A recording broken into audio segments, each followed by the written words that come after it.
Yo. Welcome to another episode of the Cultural Controversial Podcast. I'm your host, Simply Nicholas87, and my co host, Ty H. What's going on, brother? Hey man, happy to be here, man. Good for us to reconnect and have another episode. It's been a few weeks, so it's good to reconvene and had a lot of happenings happen, so we got a lot to talk about. Yes, sir. And for all the new people out there that hadn't subscribed to the channel, y'all go ahead and hit that subscribe button. Also, hit that like button. Hit the notification bell to let you know when we're going live or dropping premium content. Uh, you got anything you want to start off with, bro? Uh, you know, maybe with Deshaun Watson being cleared of any criminal charges, I think that was big news, even before the trade happened. So, and I'm sure you plan on getting into all that, so I'm not going to jump ahead, but that's something that was an earth-shattering situation in the NFL this week. A lot of things happened. Russell Wilson's been traded, so a lot of things have happened. A lot of people moved around. Matt Ryan got traded. A lot of things have happened in the NFL, man. So there are also talks that the Carolina Panthers and Cam Newton may be in talks of even doing it one more time. So lots going on. Lots going on. Lots going on. I want to start it off by acknowledging we lost a wrestling legend uh this past last week. Oh yes. Uh, as y'all, most of y'all know Scott Hall or Razor Ramon or the guy, the Outsiders, NWO, that guy, the bad guy, passed away. I think it was either Thursday or Friday. He died last Monday, actually, Was it Monday? Okay, about 8 days ago when he officially died. When they officially called his death. Yeah, okay. Yeah, yeah. That condolences. was a very sad situation. And for those who know their wrestling history, Scott Hall slash Rich Ramon was one of the key people in the kickstart of the Attitude Era, Monday Night Wars, all of that. He was one of the driving forces and all that. Was at the forefront of it. He was the person who literally started the Monday Night Wars when he wrestled in the WWE slash F as Razor Ramon after his contract expired. He signed CW. He appeared in the crowd in an episode of Nitro, which was the precursor to the NWO, and he brought Kevin Nash with him. They joined with Hulk Hogan to form the NWO, and that from that point on, the Monday Night Wars were on. So he was one of the key focal points as far as the modern wrestling and the most profitable, most viewed time in wrestling history from a national perspective. He was right at the forefront of all that, and he's a legend. Two-time WWE Hall of Famer. One time as Razor Ramon. One time as Scott Hall as a member of the NWO.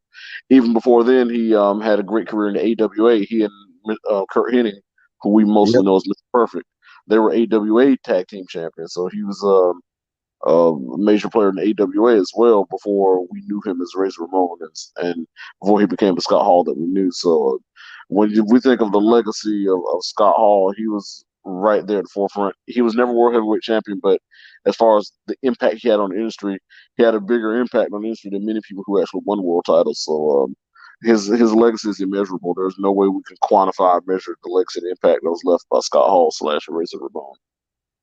Yeah, and like I said, I know a lot of people out here. He had his ups and downs, but he start. I think he had got on a good path. Yeah, he did. He got past his demons. Unfortunately, he fell and broke his hip, and during surgery, he blood clotted, which led to three heart attacks and ultimately led to his demise. But he, from all accounts and reports, he had overcome his demons. Who probably was at one point probably thought he was going to be gone maybe 10 or 11 years ago, but with the help he sought help, Diamond Dallas Page was instrumental in helping him overcome his demons, and he got to a point to where he had reached sobriety and was doing reasonably well. It's just unfortunate that he had this mishap where he needed surgery, and unfortunately there were complications during the surgery, which ultimately led to the untimely demise of him. And but he will definitely be missed. He has a legacy that will live on forever. Anytime you look at the footage of the Monday Night Wars or anything about that era, it starts. One of the first things you're going to see is that video of Scott Hall coming through the crowd on Monday Nitro and making his WCW debut, which led to the formation of the NWO. Absolutely. Uh, we're gonna start with the football first because that's one of the good topics. Then we'll kick into what the main topic is. We'll go into the big free agency thing or trading. The trades have been going on. As we know, Deshaun Watson is a Cleveland Brown. Was it how many years was it? 5 years, 6 years? Yeah, $230 million guaranteed. Yeah, a lot of money. Sure enough, A lot of money. he rich. He Yeah, will. But him and I think Von Miller went to Buffalo. Six yeah, years, that 120. was a, that was a bad deal for Buffalo to make. But yeah, Von Miller's not what he used to be. Yeah, he's on the back end. He's on the downside of his career at this point. At this point, Von Miller is not an every down defensive end slash linebacker. He's just a third down specialist at this point, and that's a lot of money to give someone who's only going to be playing one down. And he's not as effective as he used. He's still a solid situational pass rusher, but he's not that game breaking pass rusher anymore. And to give him that kind of money, I think they're overpaid for him, and I think they're going to catch him on the downside of his career, and they're going to regret making that deal. Then you got Russell Wilson going to the Denver Broncos. I don't know I what his mean, contract was, but no, but as far as Denver, I mean, on paper, that's an upgrade. Lately, Wilson struggled to stay healthy. I wonder in Denver because Denver had a revolving door at quarterback lately. Even though they've had decent defenses, they still just hadn't been able to win a lot of ball games. I think now this could do one of two things. This could either cement Russell's legacy as a legendary quarterback, or if things don't go well, it could show that maybe he was just a product of a system and what he had surrounding him, and what he had defensively and in the running game around him, and maybe what he had system wise in Seattle. So if this doesn't work out, then it may expose him as maybe he was a product of his environment versus maybe being actually great. If it does work out, then he can submit himself that, hey, I am an elite quarterback.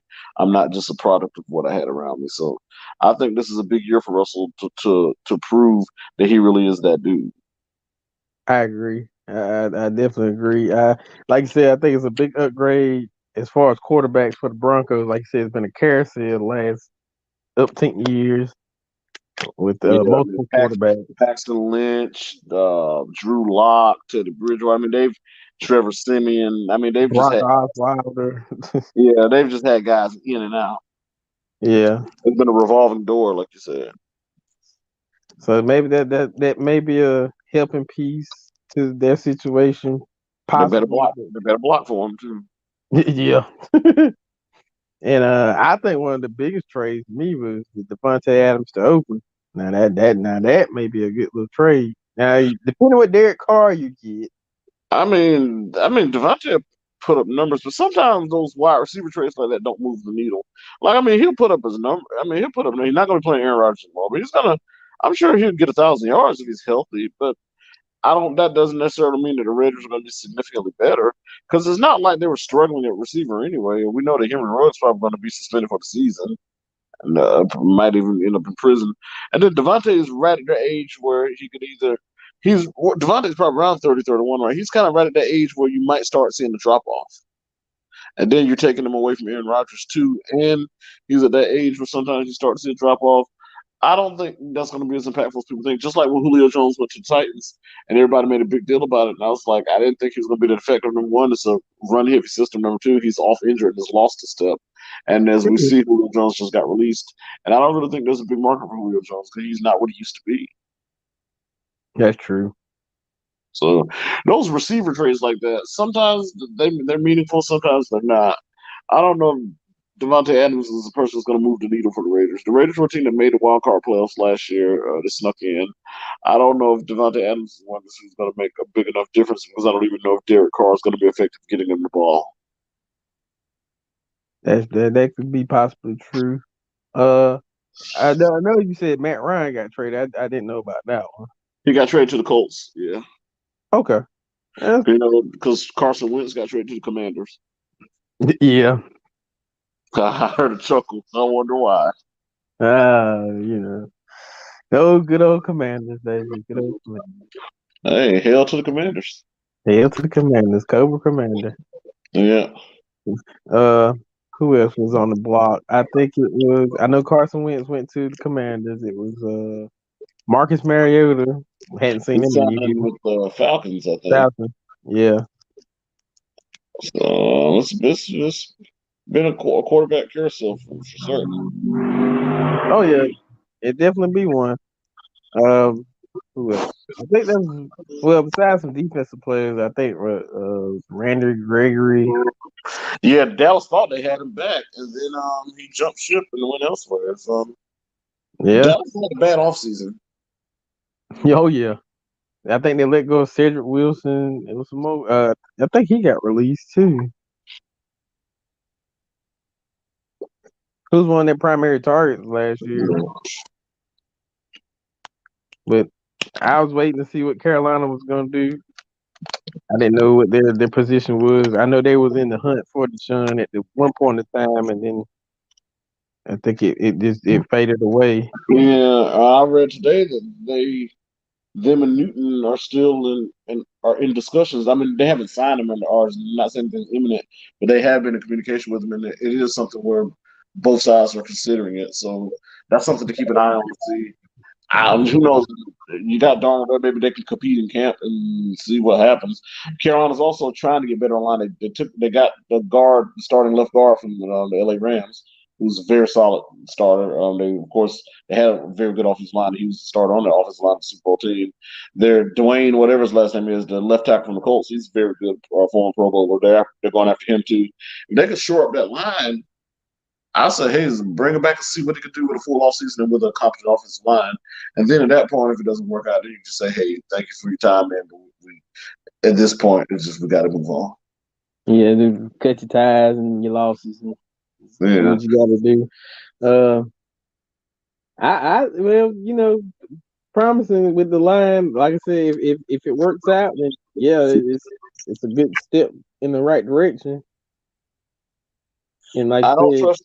I don't trust that coaching staff. So I mean, when it comes to Carolina, I just don't know what they're going to do. I like to pick up with the running back, the guy that played for Texas. Um, I think one of them was I forgot his name now. It was but he played at Texas under Charlie Strong, the big old running back from Texas. Played with the Titans last year. I'm talking he backed up Derrick Henry. I was trying to think of I think what you're talking about. I can't. I don't know his I name, don't, but not Ty, I don't think the name Tyrone Swoops. Swoops was the quarterback, I think, at Texas, but he played in the backfield with Tyrone Swoops.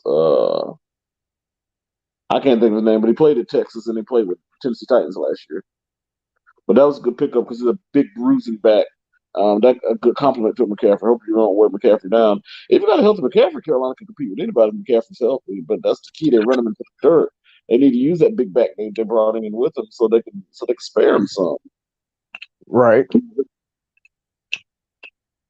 So we'll say And use Christian in the slot and stuff more. So who knows? uh, Carolina got talent, man. They just got an incompetent coaching staff and an incompetent offensive line. I feel like this is the last hurrah for Coach Rule. If the year goes, He's horrible. I mean, he is. He's terrible with the U. Like he's. I mean, to the point where we said terrible. He's bad like that.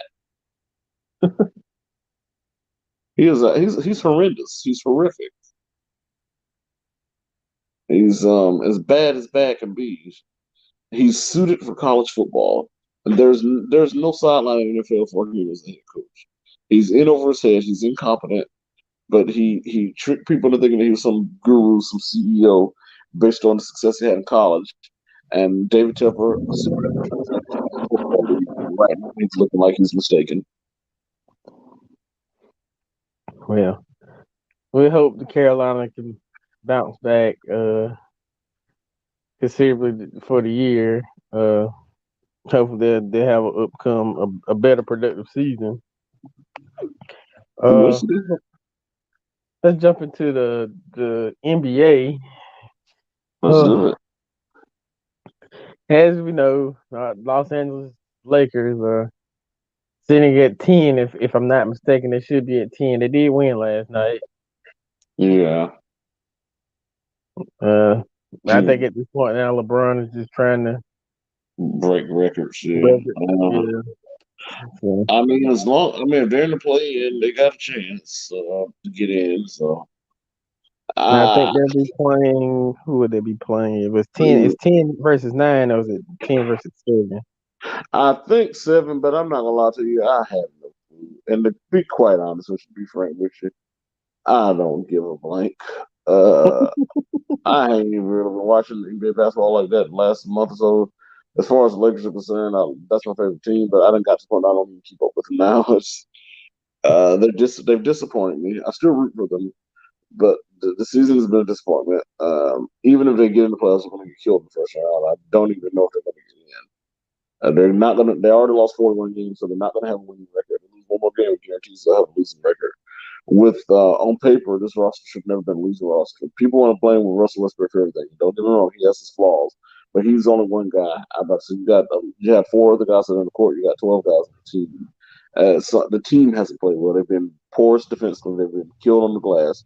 And Anthony Davis is made of glass, and without him there, he's missed so much time. And a lot of those games they lost when he wasn't there because you're vulnerable in defensive interior without him there. You're vulnerable at the rim, and you're vulnerable on the glass. So they're losing the rebounding battle a lot, and they're getting punished by a lot of penetration to the rim, and they're losing a lot of games.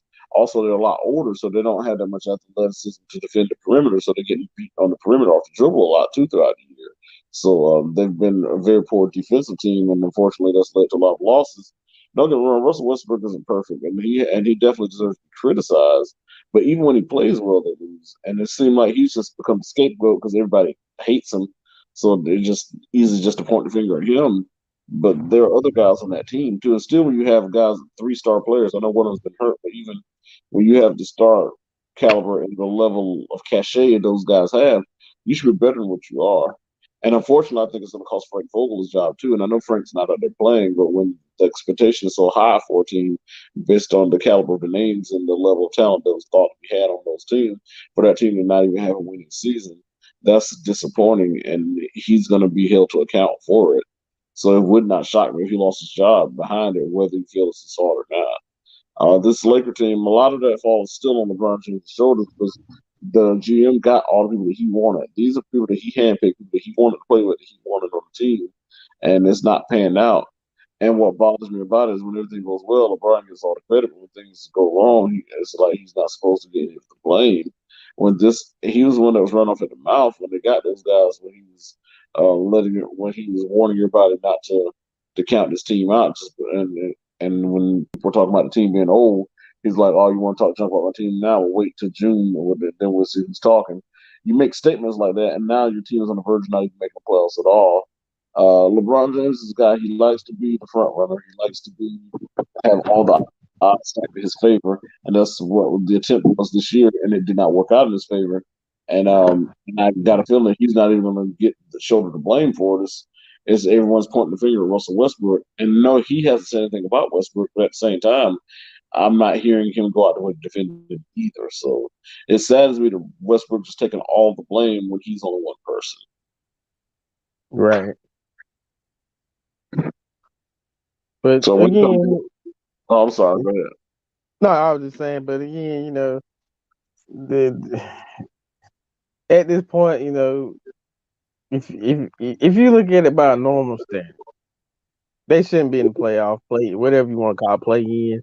You're correct. That's the only reason they're there, and it's I point personally me I'd be just like, yeah, we ain't gonna make playoffs because years and years in um the past, 8 year in, and that's Yep. just what it is, Yep. and that's how it should go back to being. Like, why are you I agree. rewarding? Why are you rewarding Mediocrity. Why are you participation? rewarding Yeah, mediocrity? mediocrity. Yeah, Teams that didn't win enough games to finish the top 8, and you're rewarding them, giving them another chance. I don't understand it. nope. Regardless if it's my team or not, Right. those those 8 teams that earned their way in should stay in, and that's I just agree. how it should be. You had 82 games to get in position to where you need to be. If you can't do it in 82 games, then you don't deserve any do-overs. 82 games is more than enough. Same thing with the NFL season. We had 16, 17 games, whatever it is. That's more than enough games to get where you need to get to. If you don't get to where you need to get to in that amount of games, then there's no need to change the rules. That's just, you fail to get there. Same thing here. You have 82 games. If you can't finish in the top 8 in 82 games, I hate it. You had 82 games to establish your position. You had 82 games to win as many of them as you could. You had 82 games to get home court advantage. You had 82 games to get one of those playoff slots. If you couldn't get your stuff together within 82 games, that was more than enough. So if you could not do that, that's on you, and you shouldn't be held by the hand and rewarded and given second opportunities just because for whatever reason.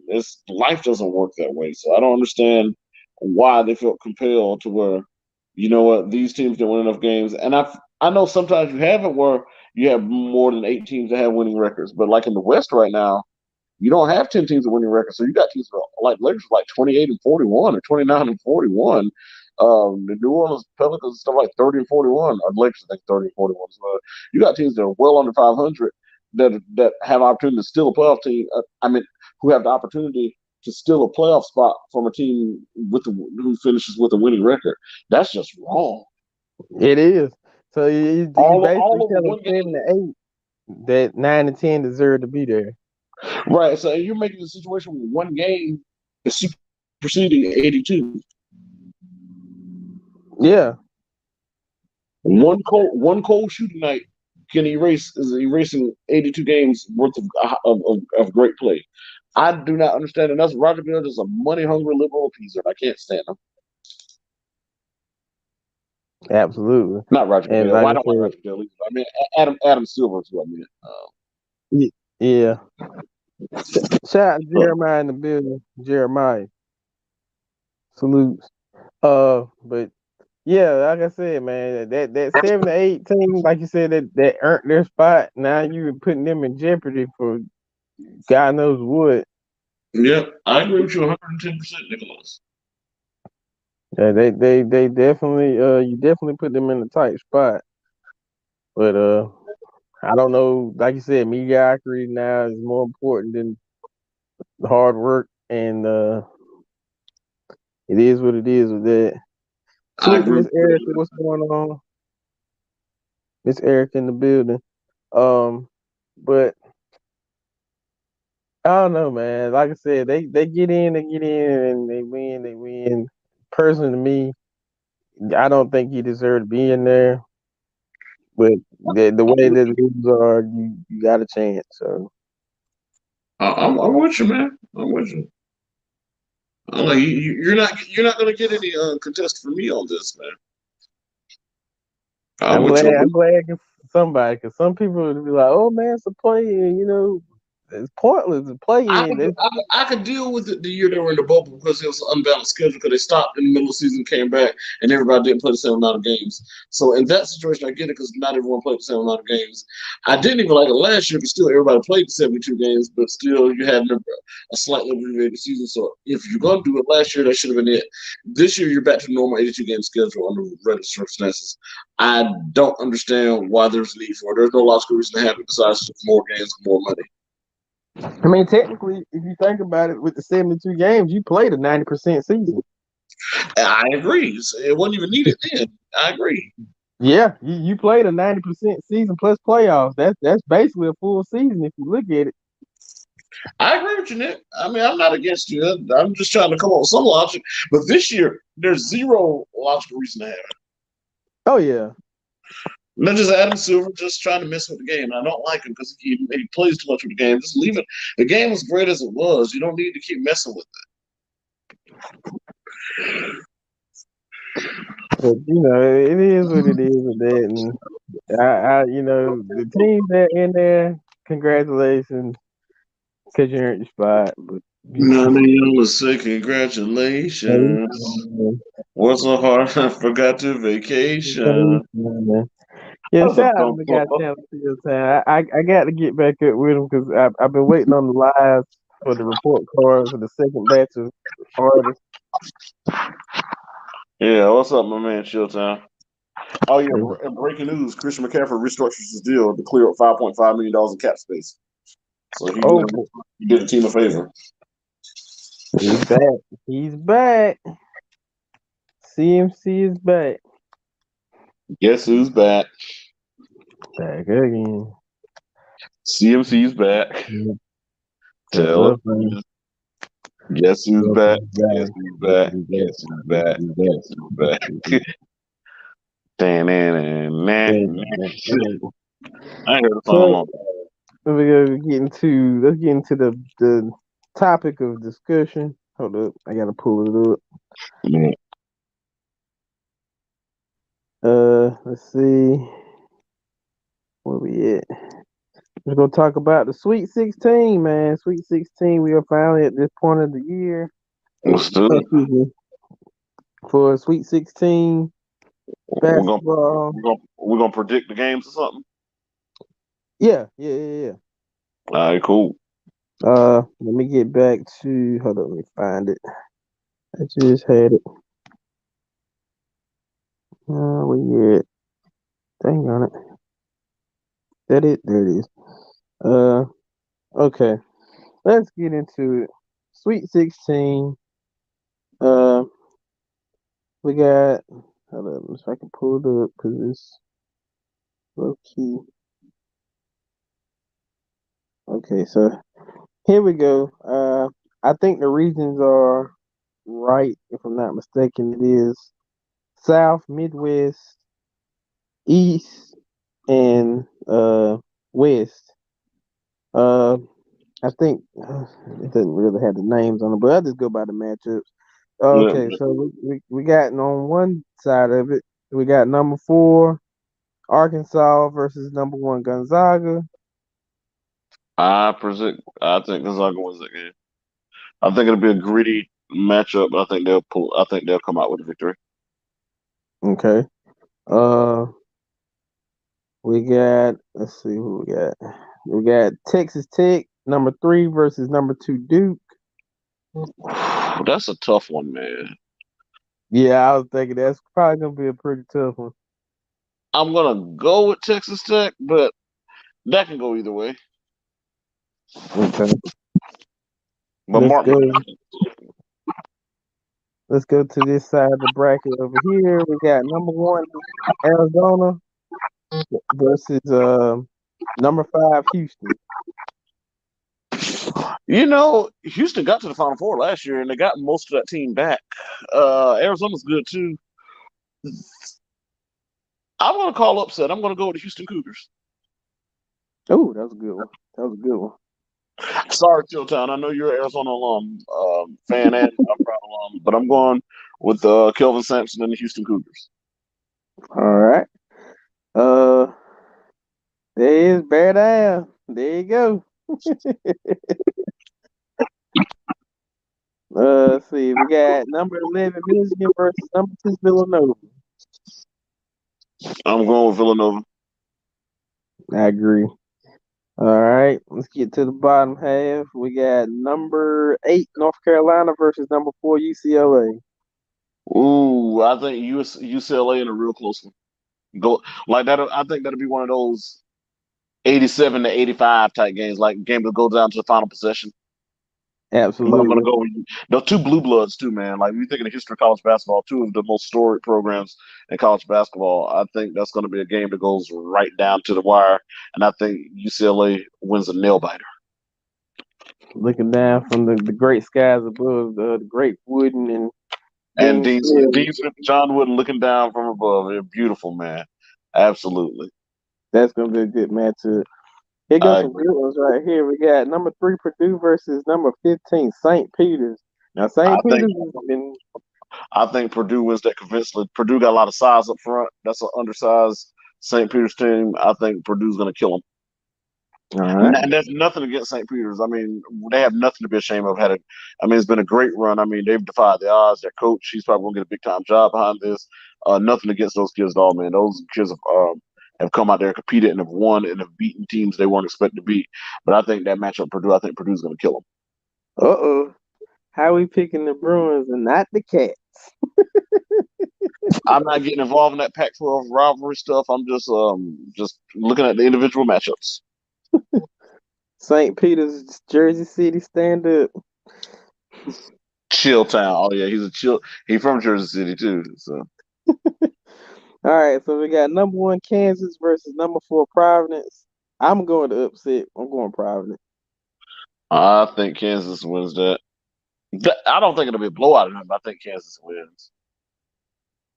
And then we got number 11 Iowa State versus number 10 Miami.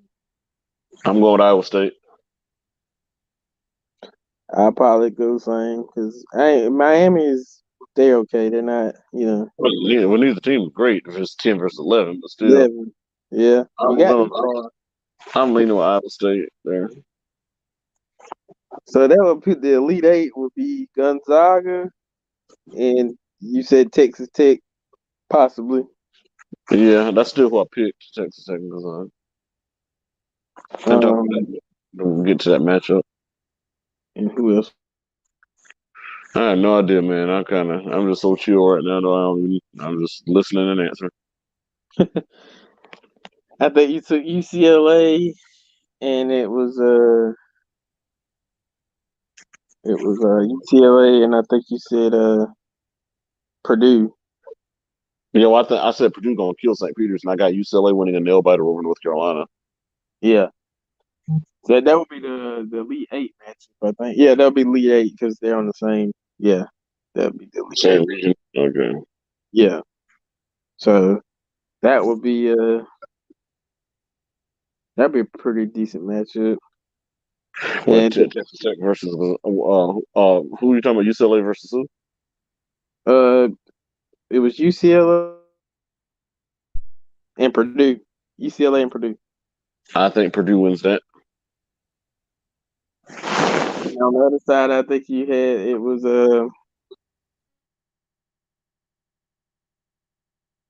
Houston and Villanova, I think Villan. Ooh, I'm gonna go with Villanova over Houston, but that's either or. and then it was Iowa State and Iowa State and Kansas.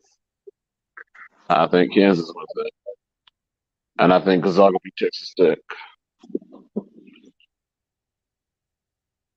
It could be pretty interesting to see who comes out on top on that and on that Elite Eight because there's No, some I pretty agree. good matchups in the Sweet 16. You possibly, if the chips fall right, you could have another North Carolina Duke matchup in the Final Four. That's Don't know if they possible. ever played each other. Yeah, I don't know if they ever played each other in the Final Four. They've never played each other in the NCAA tournament, so to answer your question, no. But that'd probably be a pretty good one. Yes, it would Part be. part three.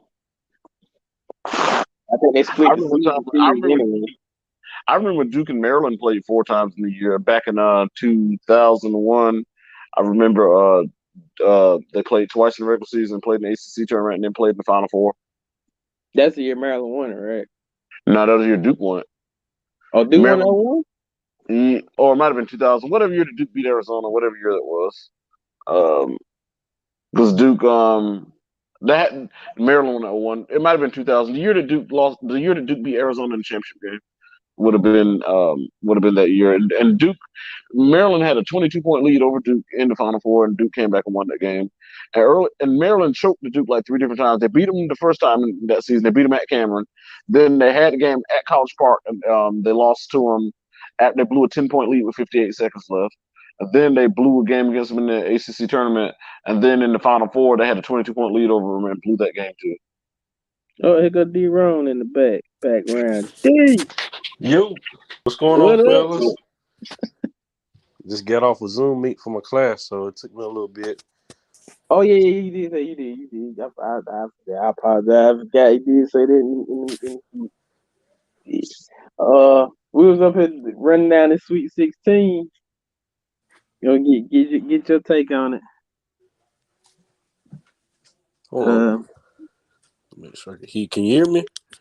Yeah, I I hear hear you. you great, man. You sound great. Okay. I was going down the rundown of the Sweet 16 matchup, Uh huh. and wanted to see what you were predicting. We got number 1 Gonzaga versus Arkansas. Gonzaga. I think Gonzaga will pull that one out. So we got number 3 Texas Tech versus number 2 Duke. Whew. I think there might be a spoiler alert. I think I'm gonna try to take Texas Tech. We got number 8 North Carolina versus number 4 UCLA. I'm gonna ride with my boys. I'm gonna ride with Carolina. So I ain't homer. Got number 3 Purdue versus number 15 St. Peter's. Purdue. Purdue. The Boilermakers. We got number 1 Arizona versus number 5 Houston. I'm gonna roll with Arizona. We got number 11 Michigan versus number 2 Villanova. I'm gonna roll with Philly from Philly. Vinny from Philly. We got number 1 Kansas versus number 4 Providence. That might be my upset alert. We'll go with Providence. They've been playing some good. The Providence Friars. And we got a 10-11 matchup. Number 11 Iowa State versus number 10 Miami. Who? I think Miami might be one of those ones that play hard. They always kind of play hard in the tournament. I'm gonna roll with Miami. The youth. It's The all about the youth. Sad Miami football. Miami basketball has been better than Miami football. Yeah. Yeah. There's a time you wouldn't even think about Miami basketball. Now. No. And their football was dominant like Alabama one time.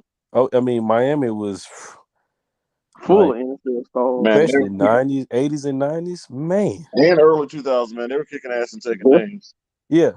Even the early part of 2000 with all those guys, man.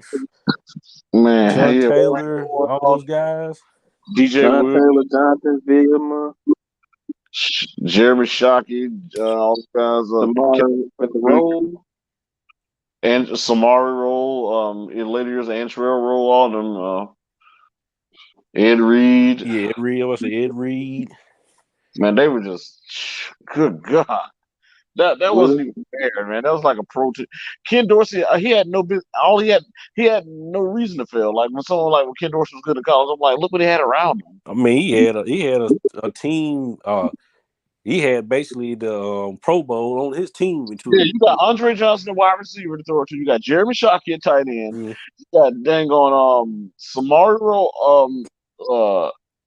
What's the Santana Moss. Moss. Forget about Moss. Yeah, you got Frank Gore in the backfield. You got Clinton Portis backing him up. You got Willis McGahee as your third string. I mean, and then later years as your first string and stuff. You got Willis McGahee would have started when Frank Gore got hurt the year they went to start. You got all that. You got all those great linemen. You got an all-pro defense where everybody on the defense pot winning the first round NFL draft. He had no choice but to have great success at quarterback there. All he had to do was stand back there. Yeah. He said, didn't Jimmy Graham play for the basketball team? I think he did. Who did? I don't know where he went to college, but I know he played basketball. He didn't even play football. I know he's a basketball player. Jimmy Graham. Yeah, Jimmy Graham went to the U. I think Jimmy Graham played maybe at State for football. He didn't play football at all. He played basketball. That's right. He went in. Just like Antonio Gates didn't play football. He was a basketball player converted to football. Yep. Or even like Michael Bates that played with the punt return for the Panthers? I remember Bates. No, it was Michael Bates. That's a throwback. We said Michael. That was like 2000 when we talked Michael Bates. Yeah. He was one of the fastest track stars, and he went to the NFL kick returner. That's what that speak translate. Yeah. Yeah, Devin Hester was there too. Devin Hester came a little bit after that crew though. Devin Hester was there like 04, 05. Yeah. He was there a year, didn't he? Huh? Did he have to sit out 1 year? I don't know, but I know he was there when they first moved to the ACC. Like during that time, they were when they were moving the Big East going to the ACC. He was there during that time. Yeah. Sure was. Because I saw him against NC State. He ran opening. That was the first year in ACC. He ran opening kickoff for a touchdown against North Carolina State. Yep. That was like I think NC State hosted Miami because that was the first year in ACC. D-Ray, what's going on, man? But yeah, you would never think about the U basketball, U football was dominant for about 3 decades. Like about 20 years, about 15, 16 years ago, they had Jerry Rice's nephew playing on the basketball team. They were good during that time. And then when they had like Shane Larkin and stuff about maybe 9 years ago, they actually won the ACC regular season and tournament championship and went to like the Elite Eight. They were like a 2 seed that year. But as far as dominant college football, that's the U was it. I think the Alabama they second coming, but the U was it. Well, when Alabama's dominant now, I'm talking about during that time around 2000, 2001, Miami was dominant. I agree. Oh yeah. Need to shoot battle rematch one day. We'll get it, D-Ray. We're gonna get it. We're gonna run it back. We definitely gonna run it back. Most definitely we're gonna run it back. Y'all got a thing? Yeah, we had a shoot battle. It's been a few months ago. Yeah, came down to the wire. 13 rounds. Girl, I want a battle. Meet me downstairs. Do your thing.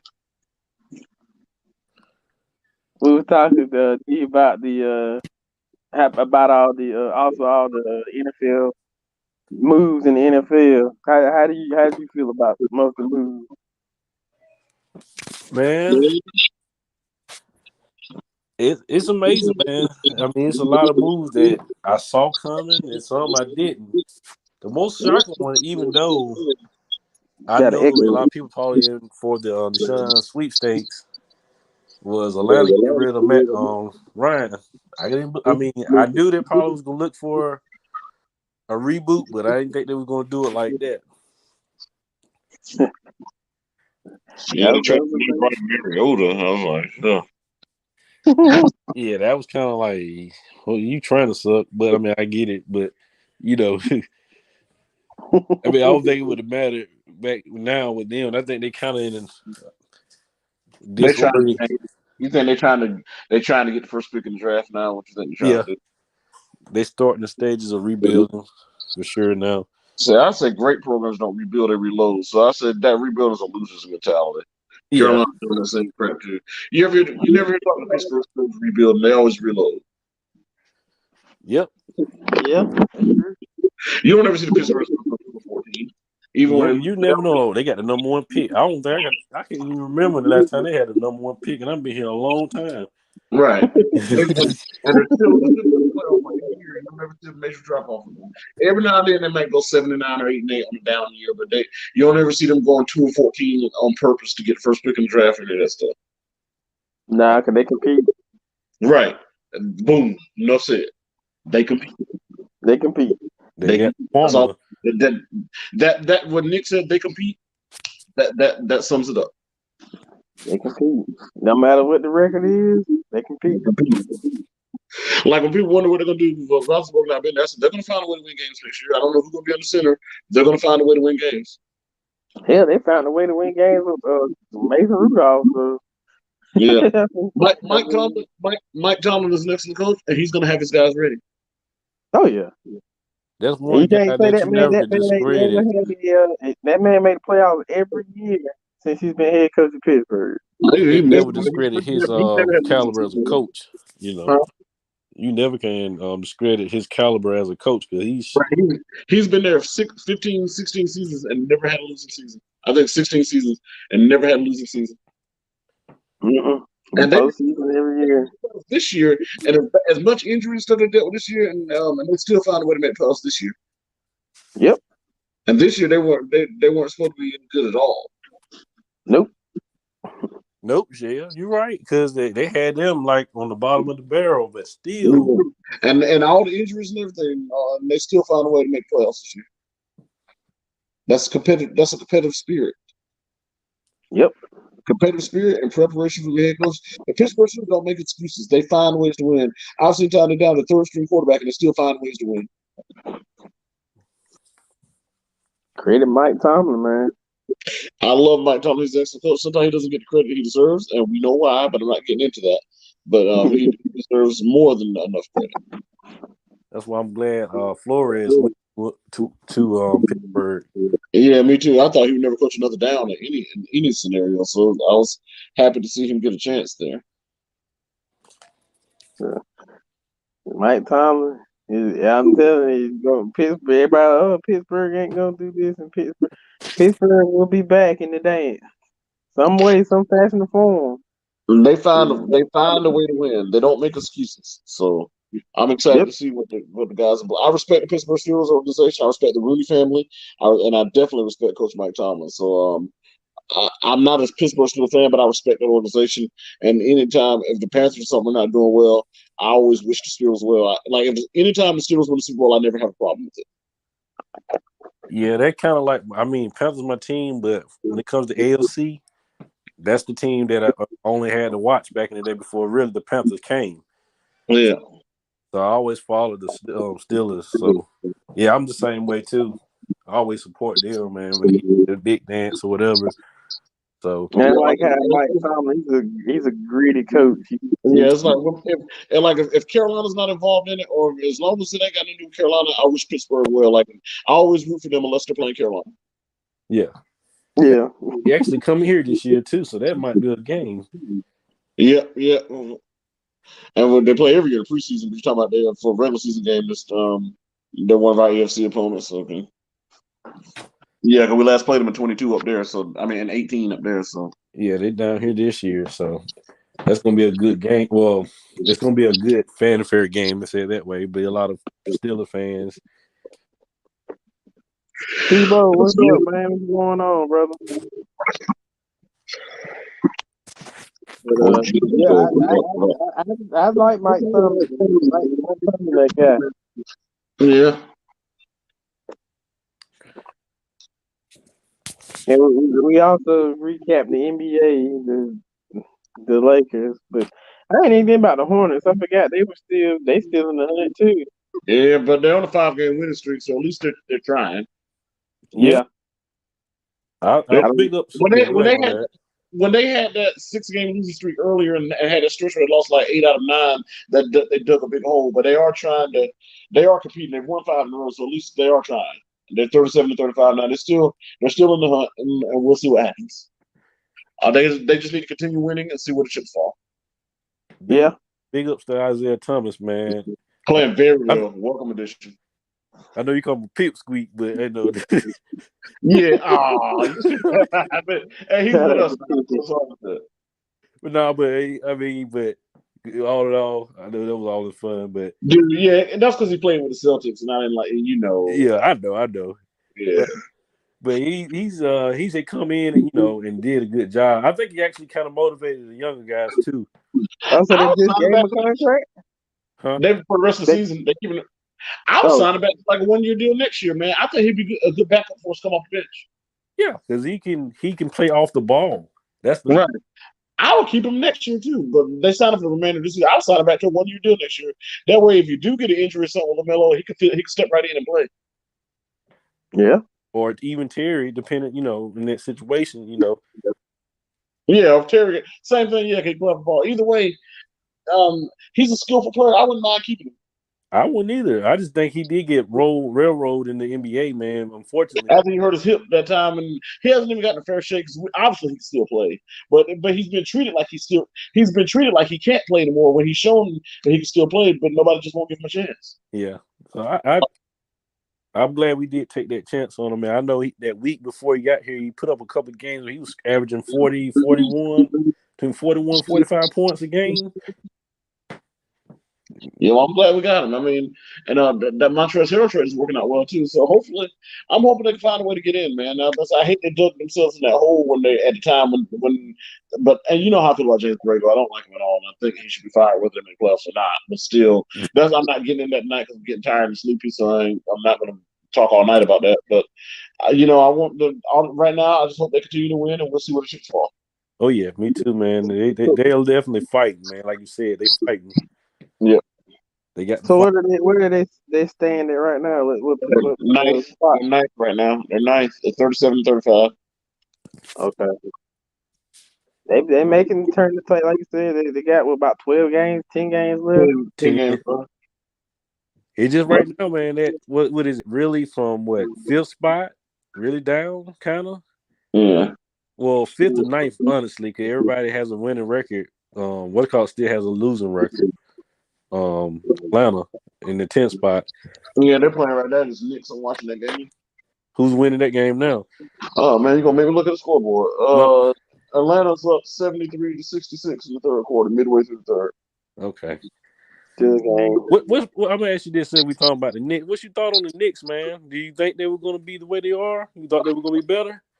They need more shooting. If I was the Knicks, I would go after Colin Sexton in the offseason. You Yeah. got to realize they didn't realize that Kemba Walker's knees had gone to shit. Yeah. That hurt. They don't have enough shooting from the perimeter. They got guys up front. They got gritty guys in the front court and on the glass. They need some guys who stretch floor. They should have gone out there, a guy like Seth Curry. Yeah. They need a shooter to spread that floor.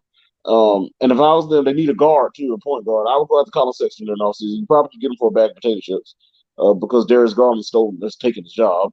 Yeah. I would I'll go after Colin Sexton, and I'll try to get some shooters. I'm not even talking about I'm not talking about star players, just some role players who can shoot. Like I'm just using for example, like when the Hornets had like Marco Bellinelli, like guys like that can stretch the floor. Yep. Reliable guys off the bench who can shoot it from the outside and give you good floor spacing. Guys like Bogdanovich, someone Yep. like I'm just using that. Guys like that you can have off your bench or if you got a guy in your starting lineup, whatever the case, be like a Seth Curry, like a Bogdanovich, who can come off the bench and shoot from the outside. That'll give you floor spacing, and I think if they can get some perimeter shooting, they'll be fine. But no, they're a disappointment. But like they struggle to shoot the ball, and with that ball don't fall, no matter how good you are defensively, you got to make shots. Yeah. But they're not like the worst team in the league or anything like that. They're not that bad. No. They're not bad. I was just surprised. I thought they were gonna be kind of. It would not surprise me if Julius Randle gets traded during off season. Really, I can see that. Wouldn't surprise me at all. They gave him a lot of money. I like Julius Randle. He's a good player, but I don't know if he's worth the price they gave him. Is it 30 plus? Something like that. I mean, he's good, but he had a great year last year, and he was in a contract year, so he knew that he was going to heist him. But I would not surprise me if they traded Julius Randle. I'm surprised they didn't go after a guy like Domantas Sabonis. I thought he'd have been a good fit for him. Big guy who can score, but can also shoot from outside too, give them the spacing they need. Yeah, he probably would be perfect for them actually. Yeah, but Sacramento traded for him. I don't think Sacramento will give him to the Knicks, and they just got him. So yeah, Nah. so I mean, we'll see how that all shakes out. But the Knicks they were a disappointment this year after being a playoff team last year. Yeah. And a lot of injuries too. Like Derrick Rose, I was looking at him sitting on the bench, which that's nothing new in street clothes. But we'll see. And Thibodeau relied too much on trying to use his old Bulls players and stuff too. At some point, you can't. Yeah, just like Matt Rule get all of his Temple players. So I mean, at some point you kind of got to move on from that. Thibodeau's a gritty coach. And his team's always going to compete on defense, but they lack shooting. And I don't care how well you play defense, you got to put the ball in the hole. Yeah, you gotta do that. Hey, you can guard all day, but if you ain't scoring, then it don't mean nothing. Exactly. I agree with you 110%, tenfold. If you ain't scoring, you ain't winning. That's right. That's a lot. Never mind. But that's right. Yeah. Great analogy. Great analogy. You said it. Yeah. Oh man, we had the 54-minute mark. I think we covered a good little bit tonight. Yeah. We talked about the NCAA. Question for TH. I mean, Kobe or LeBron? man, you know I'm biased. I'm biased. I'm gonna take Kobe. Sorry, and I'm not. And if I'm not about to debate you all night about it, I can come over to your channel and debate you one night. But I'm getting ready to go to bed in like a few minutes. He's taking Kobe. We got to debate that on your channel, Chill Time. We got to put that up, so we'll come over there. You just let us know, and we'll pull up. What I will say is LeBron has better overall basketball God-given talent, ability than Kobe. I think as far as overall talent and ability to do more, because with his size, he's bigger, and with his size, he's bigger, but still had the level of quickness and agility Kobe had, so he could do more. So I think as far as just pure overall skill, LeBron James is the most skillful player to ever play, most complete skilled player to ever play the game, but he's not the greatest player to ever play the game. And I think if you look at over just pure skill, you take LeBron over Kobe. But I think I give Kobe the edge is his competitive spirit and his killer instinct, and that's why. And I think that supersedes the skill. LeBron came up small in a lot of big moments throughout his career, and where his lack of competitive spirit sometimes and his tension.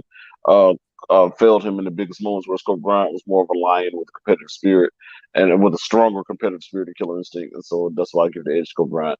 Not necessarily just on because the stats, yeah, you're going to say LeBron or has better overall stats across the board. But he has better stats than almost anybody ever played a game across the board. But at the same time, there are people who had stats who weren't as good, but still showed up better in the big moments. So you have to account for that too. For was because sometimes he didn't always put up those stats in the most meaningful moments when you really needed it most. So in a situation like that, I'm biased anyway, and I'm gonna leave with Kobe. And one day, if you want me to come over to your channel, I'll debate it with you. Absolutely. I'm gonna give y'all the floor. I'm gonna start with TH, and then we're gonna go down. Floor is yours.